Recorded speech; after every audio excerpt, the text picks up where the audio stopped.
Alrighty, let's go ahead and finish up number 9 and 10 on page 14, and then I'll finish up our 7.3 notes, which means we're halfway done with chapter 7.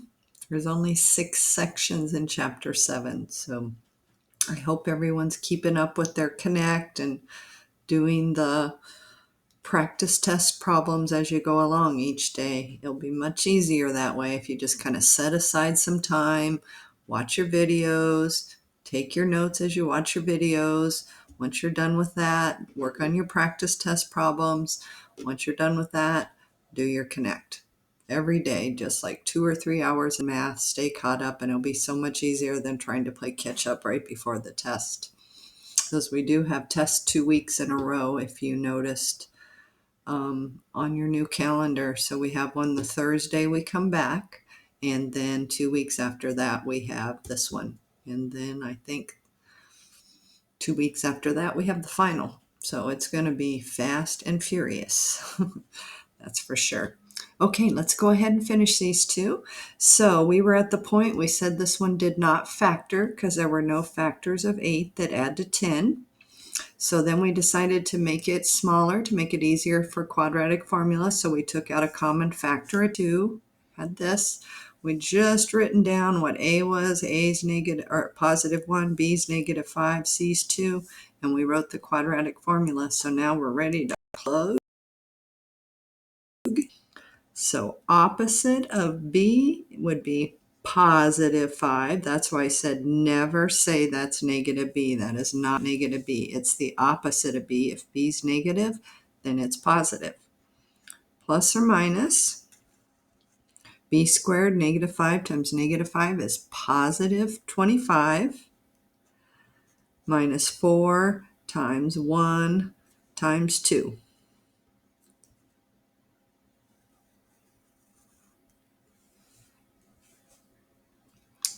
Then we have over 2a, which would be 2 times 1. So get it ready for the calculator like we did back in 7.2. Empty radical all over 2. So b squared minus 4 times 1. Okay, so let's go ahead and type that into the calculator. It looks like it's going to be about 17. So 25 minus 4 times 1 times 2. Boom, 17 it is. And why do we love 17 so much? Because it's prime.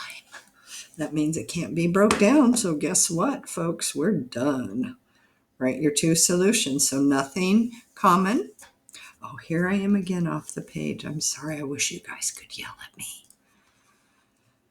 So we have 5 plus radical 17 over 2 as the first solution. And the second solution is 5 minus radical 17 over 2. And again, the reason we didn't have any work at the end of that one is because 17 is prime. So that means there's no pairs.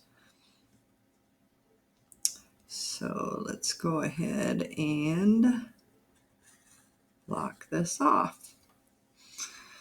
Okay, 1 to go. So this one appears to me to be rather easy. Do you know why? Because I look and go, oh, look, they have the same denominator. So I can multiply by the LCD and boom, the fractions are going to be gone. Do you guys see that when you look at that problem? Does it jump out at you? So first we got to do a restriction box. So x cannot equal 4.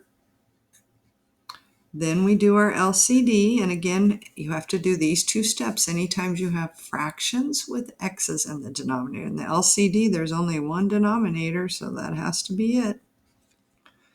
So then our next step is to write x minus 4 beside this fraction and x minus 4 beside this fraction. And now do you see why I have to go? So go ahead and work this one out. I have to go right now and answer my door. Someone's at the door, and I'll come back and go over it with you, okay?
Okay, sorry about that. Oh my gosh, that took 2 minutes. I'm so sorry.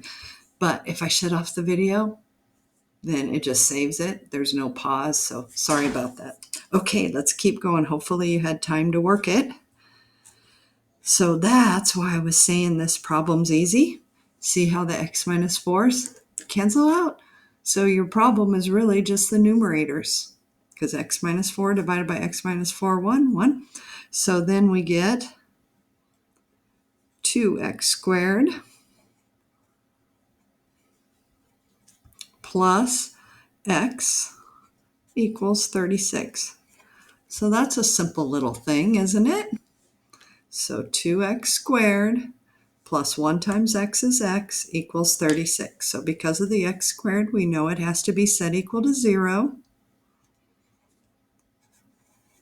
So then we get 2x squared plus x minus 36 equals 0. And these aren't like terms, so you can't combine them, so we write it like this. So remember, plan A, I would say most of the time plan A should be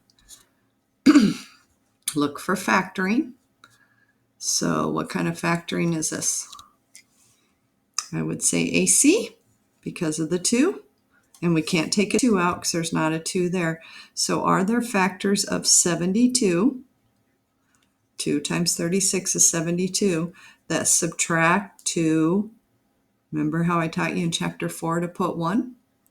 And there are. Yay! So we don't have to do quadratic formula. We can do right into AC and grouping. So this says the signs will be different. And this says the largest one should be plus. So 9 is plus, 8 is negative. So now we take out the plus 1x and replace it with these two, because 9 minus 8 is positive 1. So it's fair exchange.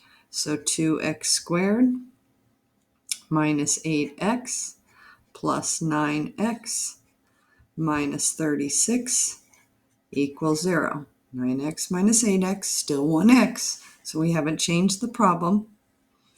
Now we have to do grouping and take out a GCF. So it looks like 2x is common to both of these. So put 2x out in front and we get x minus 4. Plus, and it looks like 9's common to these two. Take a 9 out and we get x minus 4. And I'm going to cram this in, so hopefully you can too. Now we have a third GCF, which is x minus 4. I'll try to keep it on the page this time so that I'm not writing off and talking like I did on the last video. And then times 2x plus 9 equals 0. So to find our two solutions and make sure neither one of them, like here, neither one of these were 0 or 4, we got to make sure we don't get 4 on this one. Ooh, look at this. We're going to get 4, right? X minus 4 equals 0. X equals 4.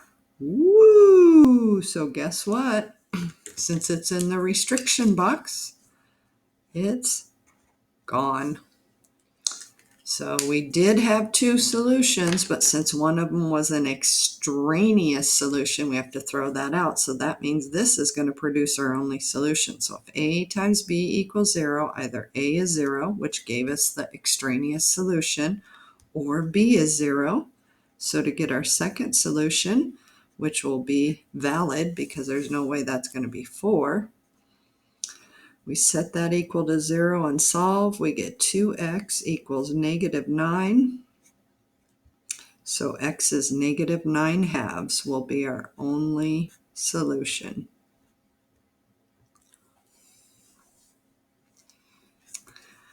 And I wrote down what you should be working on after this. So you should already have 7.1 and 7.2 done. I would only do one set of videos, then do the homework, then do another set of videos, then do the homework, because it will be so confusing if you do the videos and take the notes and then try to go back and do the homework. So I would make sure and do the homework the same day you take the notes on the videos. So 7.1 and 7.2 should be done. So you should be working on 7.3 and Connect Math. And then after this section of notes, you should be able to do 9 and 10 on your practice test. So your practice test should be about halfway done after today.